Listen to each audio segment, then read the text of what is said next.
آئین کو نہیں چھیڑ سکتا تو پھر آپ کیا کریں گے, کہاں جائیں گے. دوسری چیز کے ساتھ ہی کہتے ہیں کہ ہاں کسی کا باپ بھی آئین کو نہیں چھیڑ سکتا, لیکن یہ جو مخصوص نشستیں پی ٹی آئی کے ساتھ زیادتی ہوئی جو ملیں گی, اس میں سے کچھ حصہ ملا تو اس کو لینے کے اوپر میں غور و فکر کر سکتا ہوں, آپ کو کوئی اعتراض نہیں ہو سکتا. یہ بھی تو آئین کو چھیڑ کے فیصلہ کیا گیا نا, یہ بھی تو غیر آئینی بات کی گئی نا. تو جب اپنی بات آئے, کڑوا کڑوا تھو تھو اور میٹھا میٹھا ہپ ہپ اس کے مصداق وہی بات.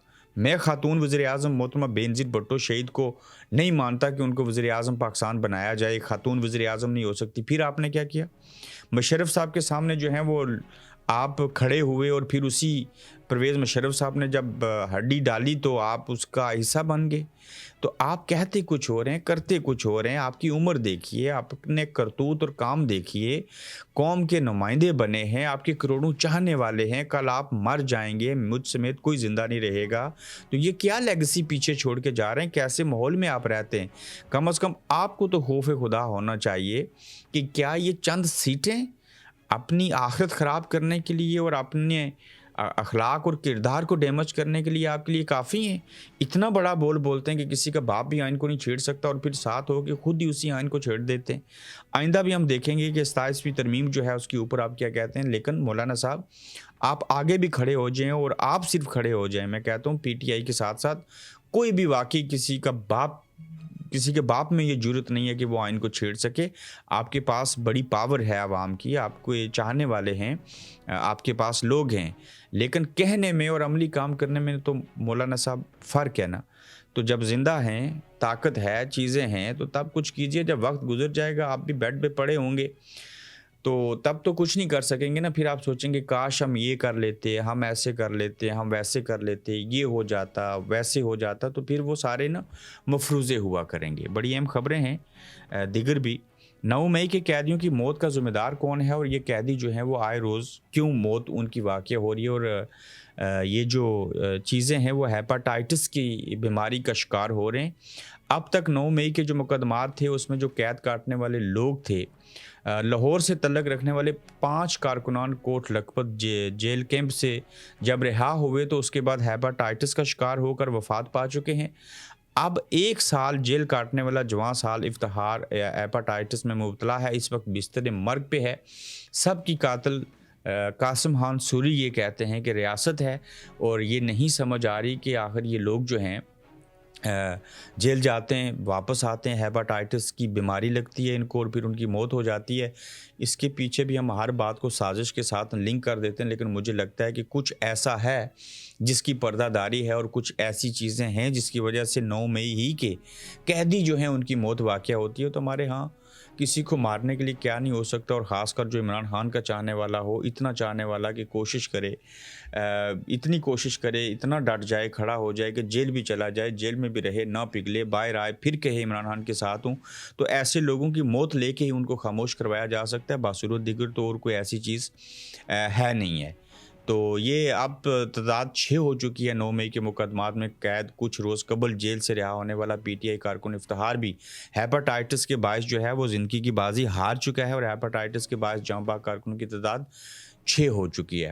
حکومت پاکستان نے, ریاست اسلامی جمہوریہ پاکستان نے عوام کو ریلیف دینے سے, ان کی مدد کرنے سے, انہیں خوشحال رکھنے سے صاف انکار کیا ہے, اور ان کے اوپر ایک نیا عذاب ڈالیں گی. اور کیا عذاب ہوگا, یہ اچھی بات ہے, ہونا چاہیے عوام کے اوپر. پیٹرول مہنگا ہو, مہنگائی ہو جائے, لالے پڑے معذرت کے ساتھ بھوکے, شاید پھر ان کو عقل آئے گی.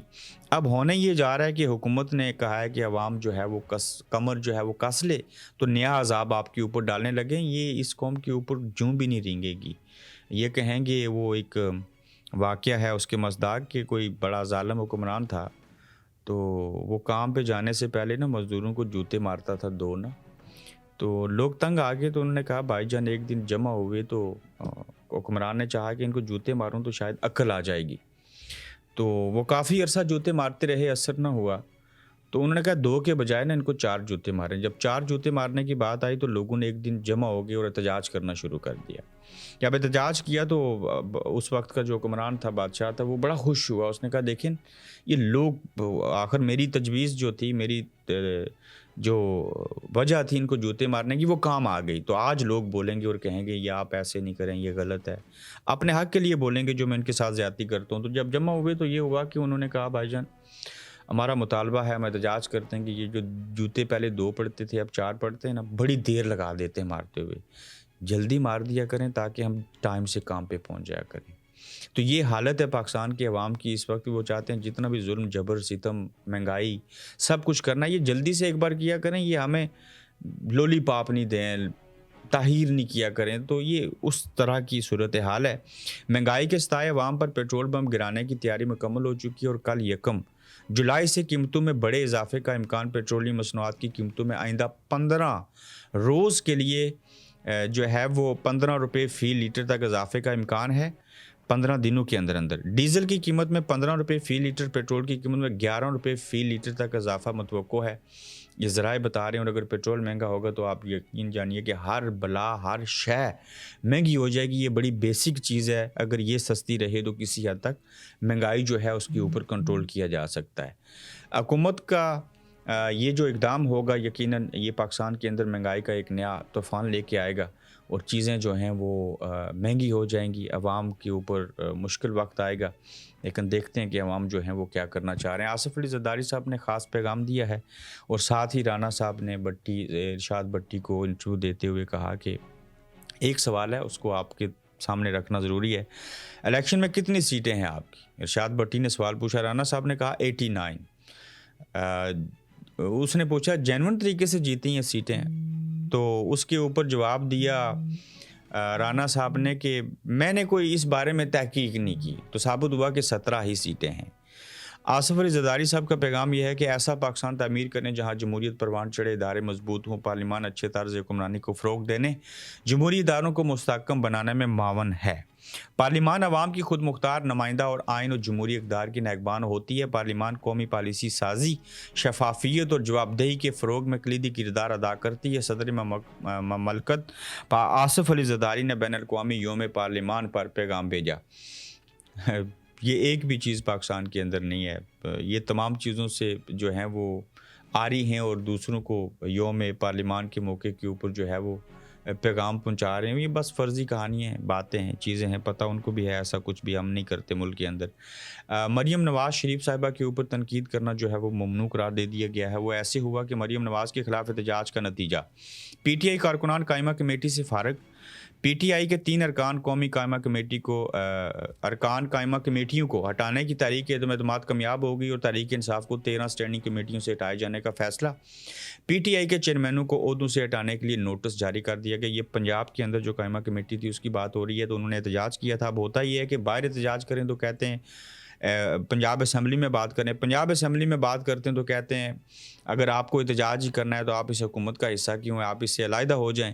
تو جب علیحدہ بھی نہیں ہوتے تو پھر احتجاج کے بعد جو ہے وہ مریم نواز شریف صاحبہ کے اوپر جو کہ تنقید کرنا ممنوع ہے تو ان کو قائمہ کمیٹیوں سے فارغ کر دیا ہے. جس کی بھینس اس کی لاٹھی، جس کی لاٹھی اس کی بھینس. تو اس کے مصداق ساری چیزیں ہو رہی ہیں. آزاد کشمیر کے اندر سیاسی ماحول کافی گرم ہے. میں اس کے اوپر کسی دن بڑا مفصل پروگرام کروں گا، بہت مفصل بات کروں گا چونکہ اس ریجن سے میرا تعلق ہے. تو کئی بار بڑی ہنسی آتی ہے اور دل بھی نہیں کرتا ان چیزوں کے اوپر کیا بات کریں. لیکن ایک موضوع ہے، آپ نے دیکھا ہوگا پیپلز پارٹی کے اندر لوگ شامل ہو رہے ہیں. پہلے پی ٹی آئی کے اندر شامل ہوتے تھے. اب ایک ایسی حکومت بنی ہے، کوئی پتہ نہیں کس کی حکومت ہے اور انوار الحق صاحب جو ہیں وہ کس کے وزیر اعظم ہیں. اب ہوا کچھ یوں کہ 2 سگے بھائی ہیں. میں اس کو جمہوریت کہوں، میں اس کو بے اصولی کہوں، میں اس کو ذاتی مفادات کہوں، کیا نام دوں یہ آپ فیصلہ کیجیے گا. سابق وزیر اعظم سردار تنویر الیاس صاحب، ان کے اوپر الزام ہے سینٹوریس کے جو مالک ہیں کہ وہ پیسے دے کے وزیر اعظم بھی بنے، سیاسی جماعتوں میں بھی جاتے ہیں، ساری چیزیں کرتے ہیں. تو ان کے آنے سے پیپلز پارٹی کے اندر کچھ پیچھے لوگ ہو جائیں گے، کچھ آگے ہو جائیں گے. یہ سارے مفروضے ہیں، کون کہاں جائے گا یہ تو بات کی بات ہے. لیکن ایک بھائی پیپلز پارٹی میں آ گیا اور دوسرا بھائی جو ہے وہ آج شہباز شریف صاحب سے ملاقات کر کے وزیر اعظم پاکستان سے شاہ غلام قادر، رانا ثناء اللہ اور دیگر کی موجودگی میں تو وہ چلے گئے ہیں نون لیگ میں. اور نون لیگ کے وہ مشیر خاص بنیں گے ٹورزم کے. ہوا کچھ یوں کہ سردار الیاس خان کو وزیر اعظم پاکستان کا معاون خصوصی برائے سیاحت تعینات کیے جانے کا فیصلہ. نوٹیفیکیشن آج ہی کیا جائے گا. ذرائع کے مطابق وزیر اعظم شہباز شریف سے وزیر امور کشمیر انجینئر امیر مقام رانا ثناء اللہ، شاہ غلام قادر اور دیگر کے ہمراہ معروف بزنس مین دی سینٹوریس کے سی او سردار یاسر الیاس خان کی ملاقات ہوئی ہے. اور سردار یاسر الیاس مسلم لیگ نون کو پیارے ہو گئے، شامل ہو گئے، اور ایک بھائی پیپلز پارٹی میں گئے ہیں اور دوسرے بھائی نون لیگ میں گئے ہیں، اور یہ پوائنٹ سکورنگ کی جا رہی ہے کہ ہم کچھ نہ کچھ جو ہے وہ حاصل کر لیں۔ آپ بتائیے گا یہ سیاست ہے، یہ کوئی نظریہ ہے، کوئی منشور ہے، یا یہ ذاتی مفادات ہیں، پوائنٹ سکورنگ ہے، یا کیسے حالات ہیں؟ تو اپنا خیال رکھیے گا، اپنا فیڈ بیک دیجیے گا، جلد آپ سے پھر ملاقات ہوگی۔ آپ دیکھ رہے ہیں گورکھ دھندا ابرار قریشی کے ساتھ۔